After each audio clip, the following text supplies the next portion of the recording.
All right. Let's see. Let's see.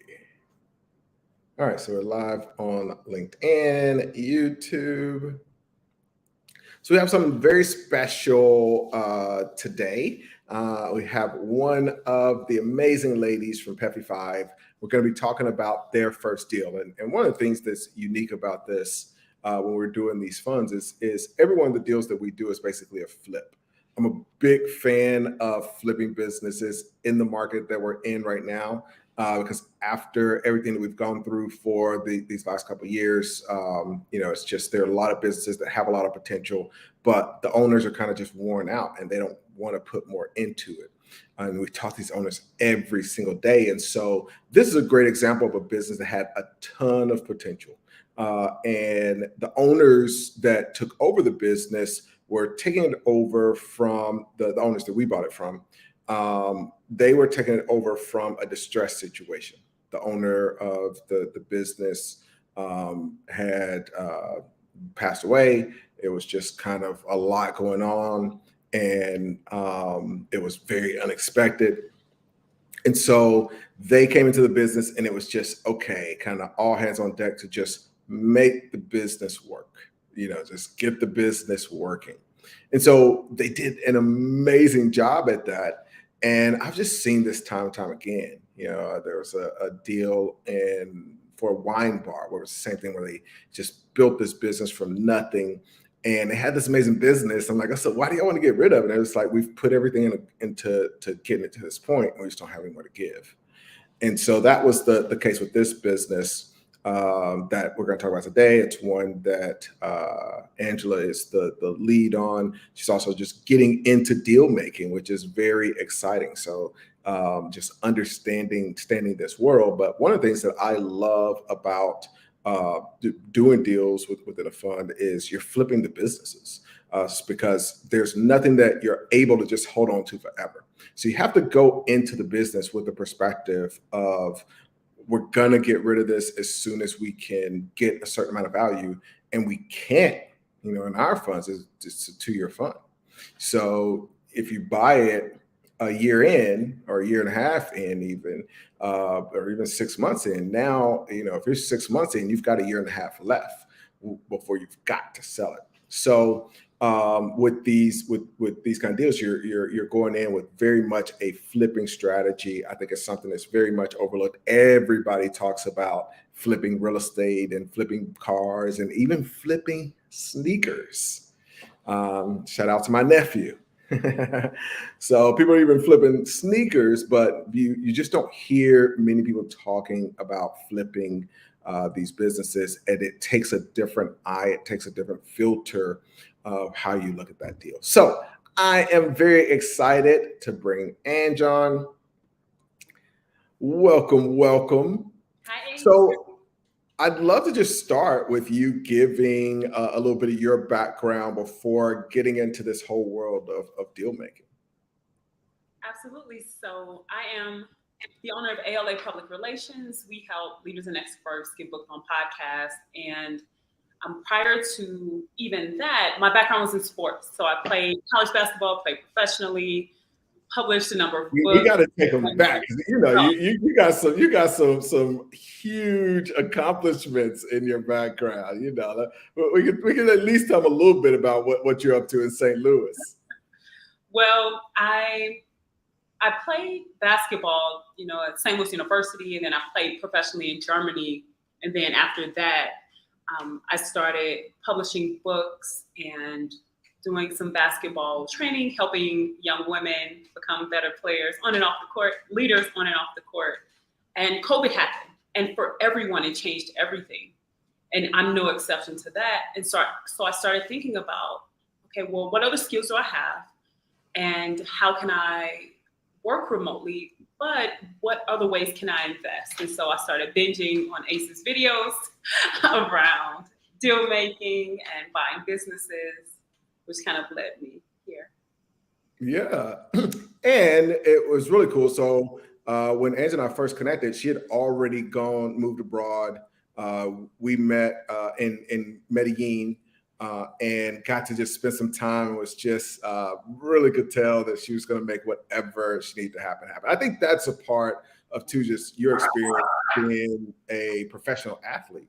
Like once you achieve kind of that level and anything, it just comes with a certain level of determination that you've got to have.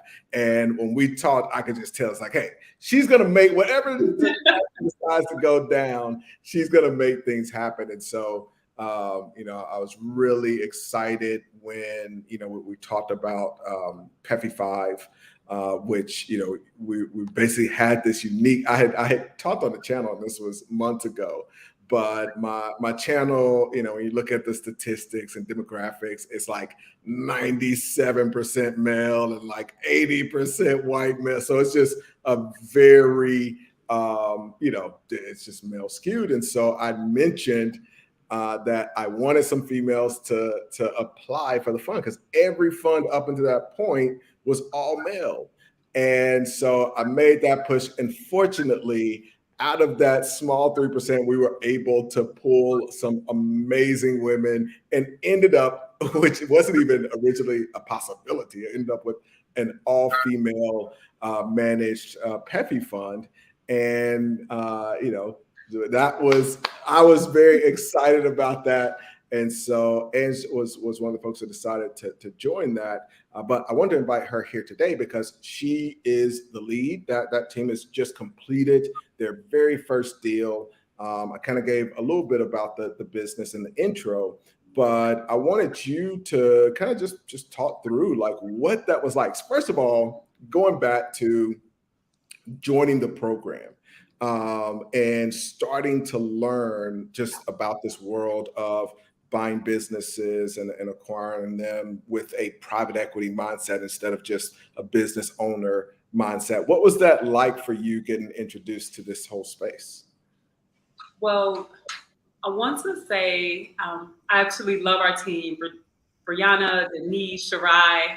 Hey, ladies, love y'all. We're doing incredible work. What it was a completely different mindset. I'm an entrepreneur, and so my thought process isn't always around, well, what are the different assets and how to grow every single asset? How can we look at the different parts of the business and grow each part?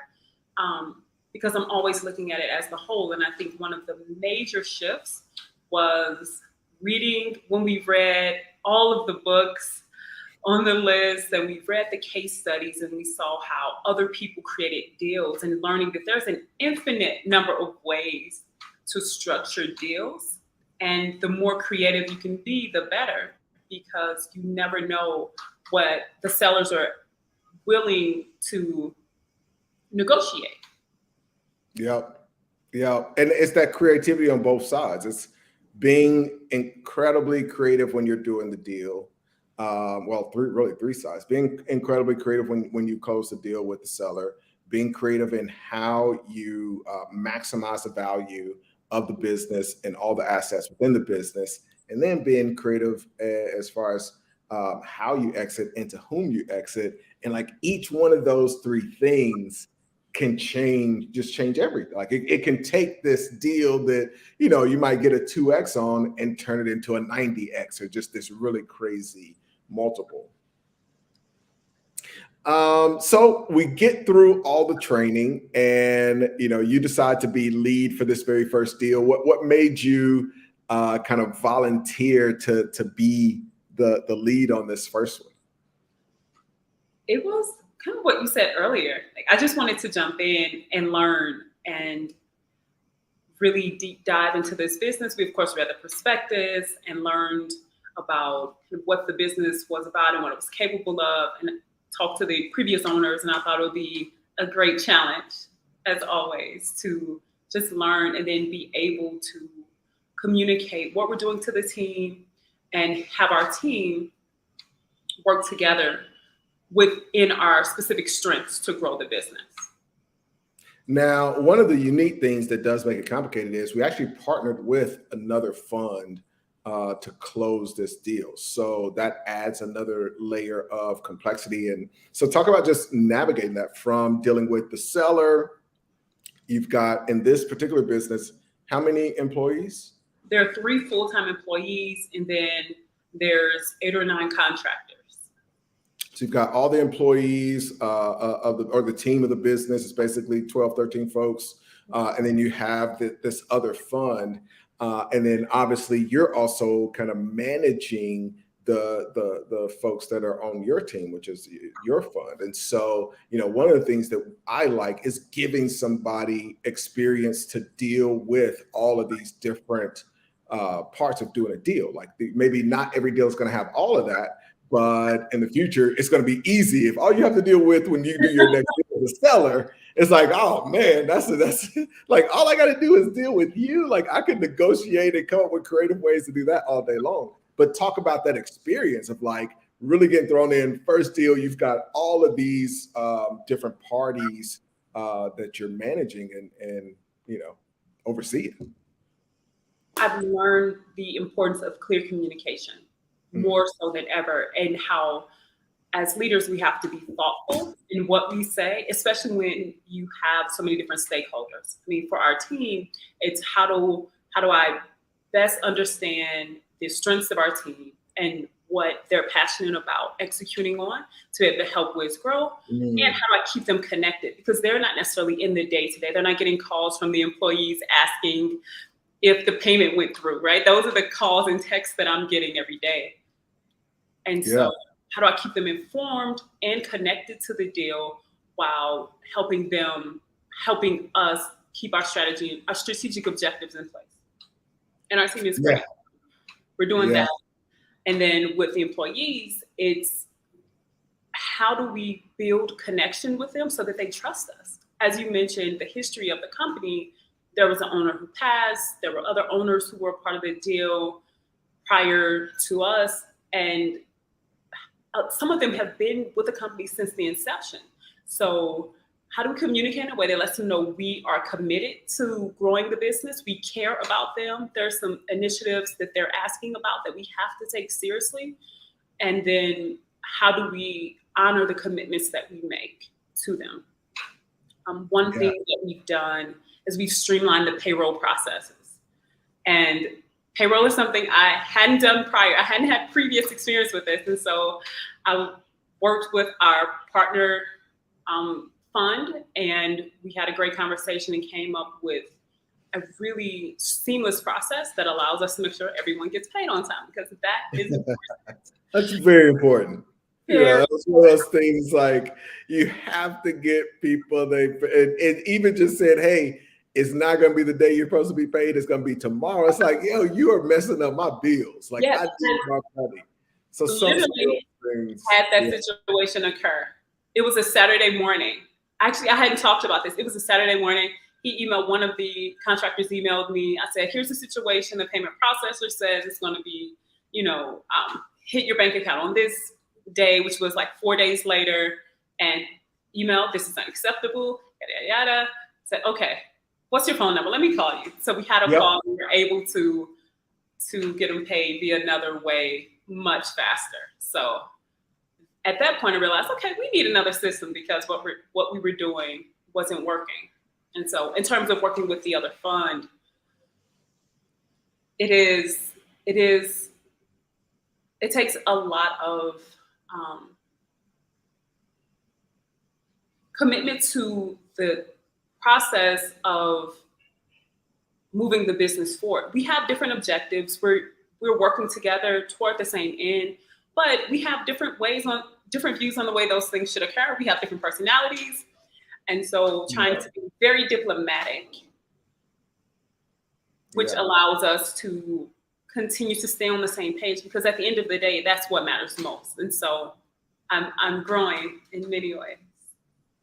And then the other part that we didn't talk about is, like, in this case, there's some of the clients of this business that are Fortune 100 businesses. So, what has that been like, just as far as trying to figure out, okay, how do we make sure that they're happy as well?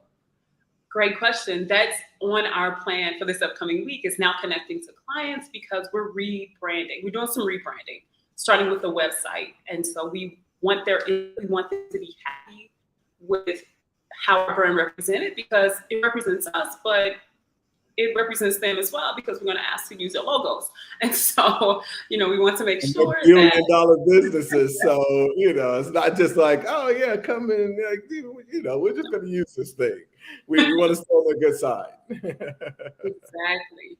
So that's Yeah. on our to-do list next. Now that we have some internal processes more streamlined, we have some outbound sales strategies, and now we really want to introduce ourselves and connect with some of our clients to get their input and keep them excited about our work together. Excellent.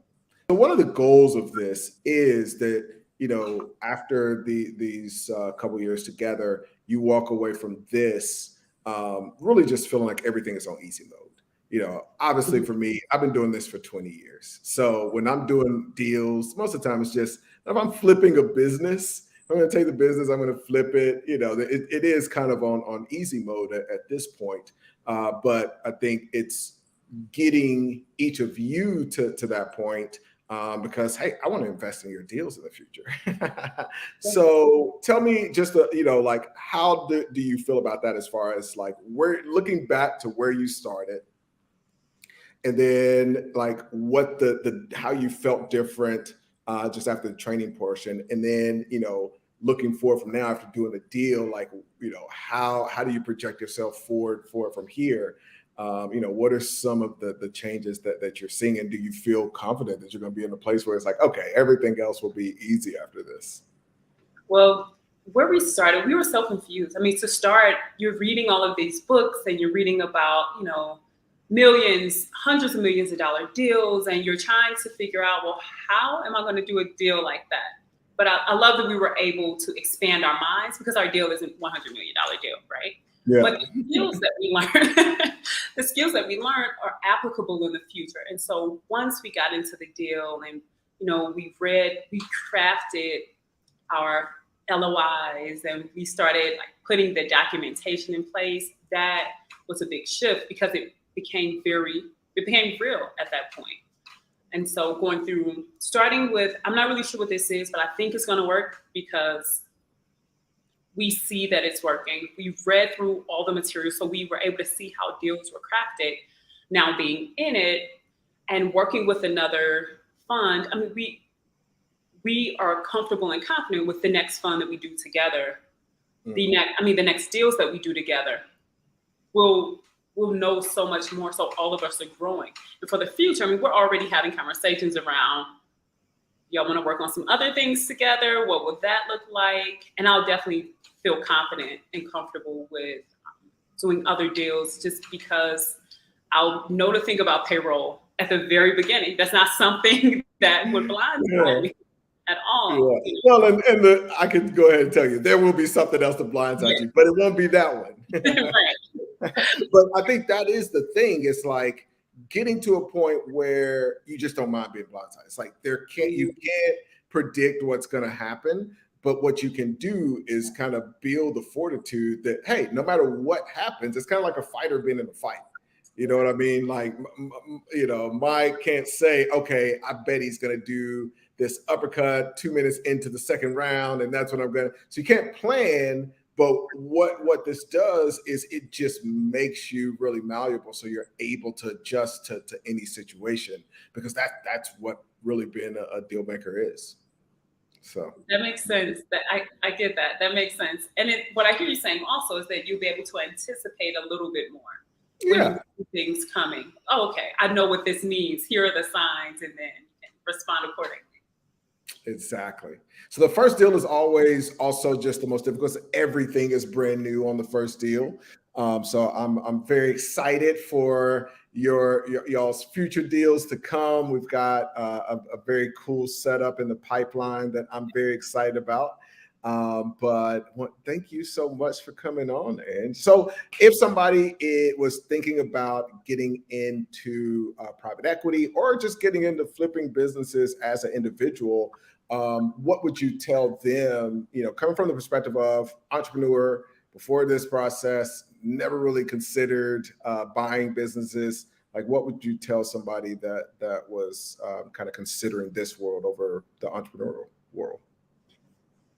They're already customers. You already have customers. And so you already have customers and you already have employees. And so when I look at just building a business from scratch, which I've been doing, which I love, and Yeah. it's great. However, being able to literally not put as much money down as I thought we would have to. I mean, all of us individually could have purchased the amount of equity that we purchased and have the same amount of control. So that was really eye-opening. You don't need as much as you probably think. Cash, to have yeah. equity and have control. And And it comes back to the creativity. As long as you got the creativity, yeah, you don't need the cash.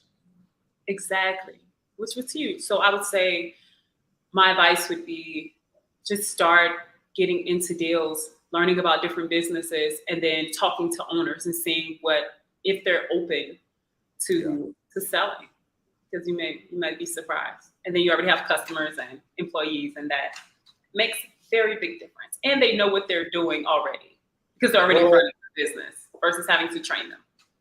Yeah. Not only do they know what they're doing, they're literally doing it because that's what's producing the profit that you're buying at a multiple. So to like have the customers, have the employees that, somebody could come in and say, oh yeah, I know that, but will they do it to a point where the customers are happy? And, like you said, in this case, we literally have multi-billion-dollar businesses that have said like, hey, this is really great. We're happy clients. So to have your workers that not only can do it, but they're doing it and they're making the clients happy is a big deal. To be able to buy that in a business, I think it's interesting that it's always for the last 20 years it's been interesting that more people don't buy. I think people think it's way more money than it really is. It's way more complicated than it really is. But you've really been thrown into the fire. This is one of the first times that we've had a first deal be a deal where we're partnering with a fund, where we have, this many moving parts, where we have, billion-dollar clients. So you've done an amazing job, and I want to congratulate you. Amazing job. And the team, the whole team has done a really, really amazing job. So excited to see what y'all do with it. Let's get this thing built up and flip. We will, absolutely. Thanks for jumping on, Ange. Thanks, Ace. Do you want to tell people where they can find you? You want to give, because I think there are a lot of folks that could actually use your service. So if they're interested in getting on more podcasts, tell people where to find you. All right, let's do it. Thank you. No, you tell them where to find you. Okay, so I thought we had went away. Okay, now we're back. So no, you're back. Yeah, you're on. I've been back.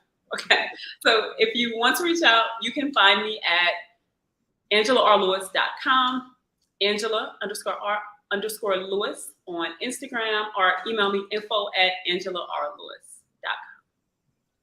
Perfect. Thanks. Later. Bye. All right. Thank y'all for popping on. Got a couple comments in here. Dr. Andre always pops in. Thank you for saying what's up. Andrew, you're exactly right. Angela is a beast. Really, really amazing. Well, thank you all for checking this out. Let me know if y'all have any questions in the comments. We're going to have a couple other folks. We actually have one of the other funds that's closing a deal right now. They'll be coming on here in a bit. If you're interested in buying a business or flipping your first deal, feel free to reach out to me, ace@acechapman.com. Thank you all for checking it out. One last thing, because this came up on the last live that we were on, and someone said, oh, like, is there a schedule, or I've got this question and that kind of thing. There are really a couple ways that you can get questions and answers. One is to go to patreon.com/acechapman. I have a bunch of conversations going on with the folks there. I can help you with your deals, that kind of thing. It's the least expensive way to get help on your deals. But the other way is to reach out at ace@acechapman.com if you're looking to learn about deals. And then we do have businesses that are for sale right now. You can find out about those that we're basically listed and some other deals in the pipeline that are really interesting. But email us at broker@goodmerger.com. Thanks. Have a great one.